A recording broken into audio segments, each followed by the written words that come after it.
کیا اسی کے مطابق ہماری زندگی گزر رہی ہے؟ ماں کا اسی طریقے سے ادب ہم ملحوظ رکھ رہے ہیں؟ اپنے والدین کی باتوں کو، ان کے حکم کو ہم سر آنکھوں پہ رکھ رہے ہیں؟ یہ دیکھنے کی ضرورت ہے۔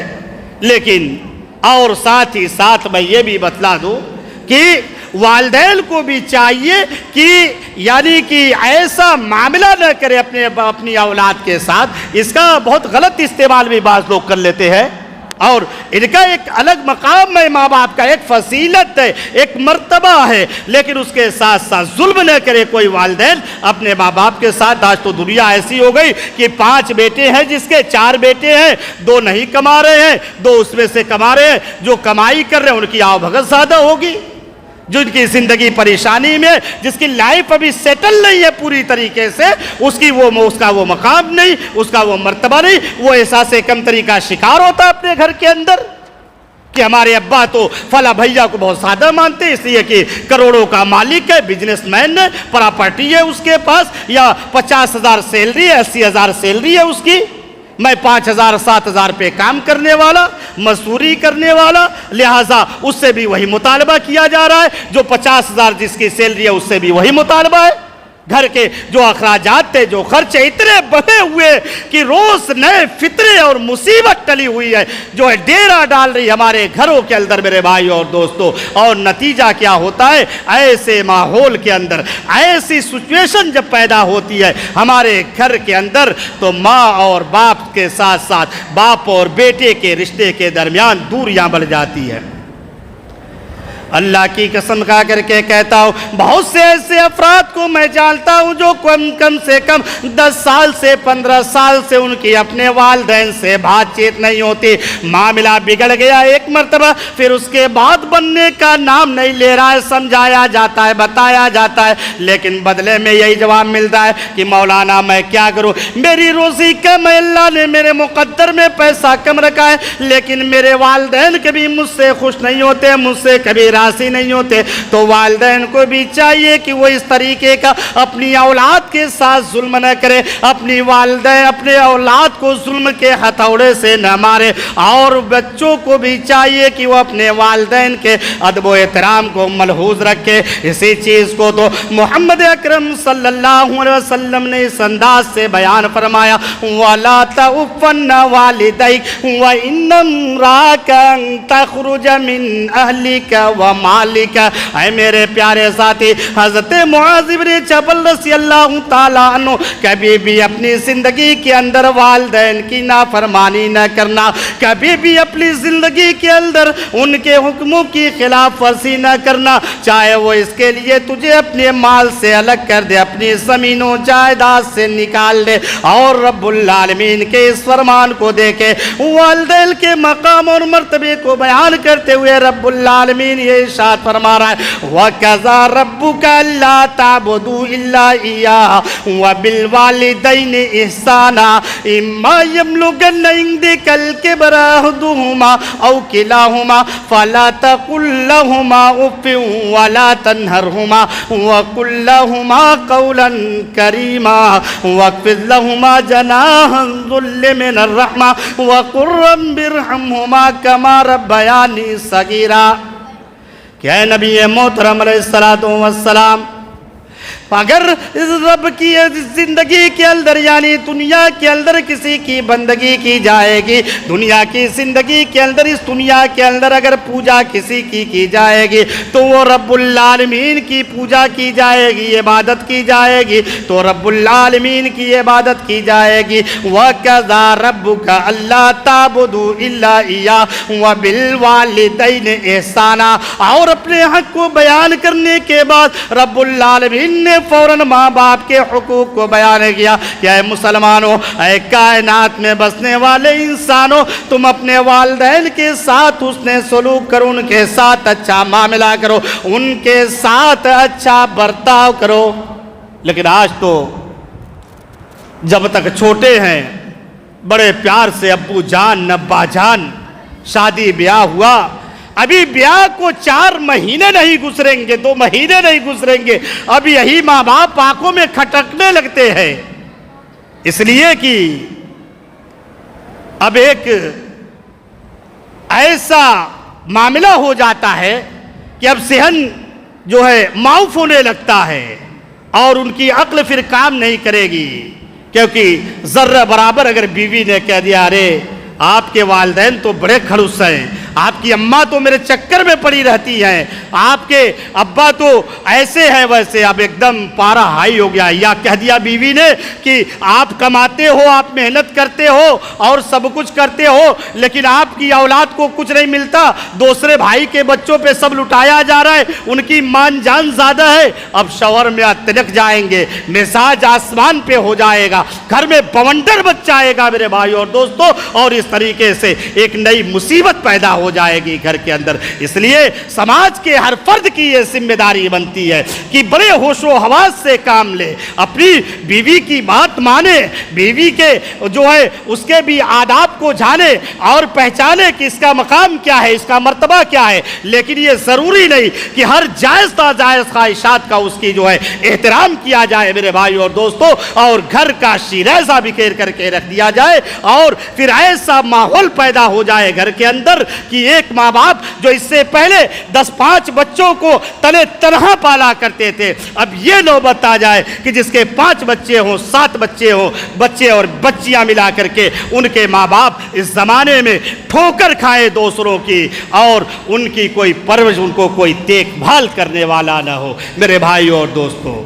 آج تو ہم اس دنیا کے اندر، رنگیل دنیا کے اندر اس قدر کھو گئے، اس گناہوں کی زندگی میں اس قدر ملوث ہو گئے، اللہ کی قسم کھا کر کے کہتا ہوں ہمیں اپنے مردوں کے لیے دعا کرنے کے بھی جو ہے وقت یاد نہیں، ہمیں یہ احساس نہیں ہوتا کہ کل میرا بھائی تھا جو میرے لیے اپنی جان بھی اسی دنیا کے اندر نچھاور کرتا تھا، لیکن 10 سال پہلے وہ اسی دنیا کو چھوڑ کر کے چلا گیا، ہمیں یہ فرصت ہی نہیں ملتی، وقت کی اس قدر کمی ہے، ہم نے اپنے آپ کو اس قدر مشغول کر لیا، اس قدر بیزی کر لیا کہ والدین دنیا سے رخصت ہو گئے، اب ہمیں یہ توفیق ہی نہیں ہوتی کہ ان کے بارے میں دعائیں مغفرت کر دیں۔ ذرا سوچئے، کلام مجید نے اسی کی تعلیم دیتے ہوئے یہ ارشاد فرمایا وَقُلْ رَبِّ ارْحَمْهُمَا كَمَا رَبَّيَانِي صَغِيرًا، اور تم اپنے ماں باپ کے تعلق سے رب العالمین کے سامنے دعا کرو، مناجات کرو، رب العالمین سے یہ التجا کرو، رب العالمین سے یہ فریاد کرتے رہو وَقُلْ رَبِّ ارْحَمْهُمَا كَمَا رَبَّيَانِي صَغِيرًا، کہ اے رب العالمین تو اسی طریقے سے میرے والدین کے اوپر جو ہے احسان کر دے، اسی طریقے سے میرے والدین کے اوپر اپنی رحمت مبارکہ نزول کر دے، جس طریقے سے انہوں نے بچپنے کے عالم میں میرے اوپر احسان کیا تھا۔ ذرا سوچئے میرے بھائی اور دوستو، یہ کتنا پیارا طریقہ بتلایا جا رہا ہے، لیکن آج سماج کے اندر برائی کا گراف اس قدر بڑھ گیا کہ اس کی کوئی پرواہ نہیں، یہ پتہ ہی نہیں ہے ہمیں کہ ہماری کتاب ہم سے مطالبہ کیا کرتی ہے، سماج کے اندر، معاشرے کے اندر زندگی گزارنے کا طریقہ کیسا ہونا چاہیے، اسے تو ہم بھلا بیٹھے، ہم دنیا کی رنگینیوں میں مست ہو گئے ہیں، بس بڑھتے جا رہے ہیں، چڑھتے جا رہے ہیں، یہ پتہ نہیں ہے کہ یہ رکے گی کہاں، ہماری زندگی کے اندر ٹھہراؤ کب پیدا ہوگا اس کا کچھ پتہ نہیں، بس ایک دھن چھائی ہوئی ہے کہ ہائے دنیا، نہ حلال کی تمیز ہے، نہ حرام کی تمیز ہے، نہ جائز دیکھ رہے ہیں نہ ناجائز دیکھ رہے ہیں، بس مال لائے کیسے بھی آئے، ہماری بلڈنگ چمکنی چاہیے، ہماری زمین زیادہ ہونی چاہیے، چاہے وہ کسی پہ ظلم کر کے آئے، چاہے ڈاکہ ڈال کر کے آئے، چاہے چوری چماری کر کے آئے میرے بھائی اور دوستو، اور سماج کے ہر طبقے پہ نگاہ ڈالنے کی ضرورت ہے، کیا ڈاکٹر، کیا ماسٹر، کیا عالم، کیا جاہل، اور کیا پڑھا لکھا طبقہ، کیا غیر پڑھا لکھا طبقہ، اللہ کی قسم سب ملوث ہو گئے میرے بھائی اور دوستو، ایک ہی حمام کے اندر، ایک ہی غسل خانے کے اندر سب کے سب ننگے نظر آ رہے ہیں، الا ماشاء اللہ چند ایسے افراد ملیں گے جو آپ کو ان سب سے ہٹ کر کے اور صحیح طریقے سے زندگی گزارتے ہوئے ملیں گے۔ تو ہمیں